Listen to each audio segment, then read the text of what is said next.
Hello apa! So today tayo ang inatasan ni Boss dahil wala si Boss, magpapakain tayo ng mga manok. Ang ipapakain natin is Stag4 Developer 4 Plus. Ano daw? Paulit-ulit. Eto na nga, magsisimula na tayo at natatakot ako dahil baka matuka tayo. Tingnan nyo naman yan. Mukhang gutom na gutom. Hindi ba kayo pinapakain ng amo ninyo? Dahil first time natin tayo ay mag-iingat. Baka matsunggalay tayo ng mga manok na ito.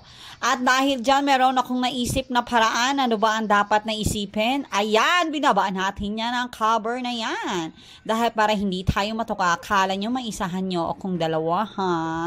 Ang bilin sa atin, tag-iisang cup lang ng Stag4 Plus Developer Thunderbird. Dahil dyan, bawal ang humirit. Kahit gutom na gutom kayo, bawal humirit dahil tag-iisang cup lang. At pagkatapos natin pakainin, ang bilin ay bibigyan ng tubig kasi baka mauhaw. Pero bawal abutin daw ng tanghaling tapat kasi baka maging warm water. Wow, sosyal!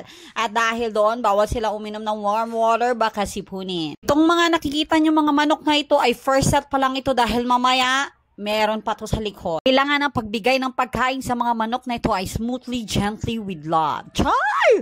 Habang pinapakain ko ang mga manok na ito, na-realize ko na parang iisa lang ang mga mukha nila. Dahil malapit na ako sa part na ito, maraming salamat sa paglalaan nyo ng oras kahit walang kwenta ang ginagawa ko. Bye!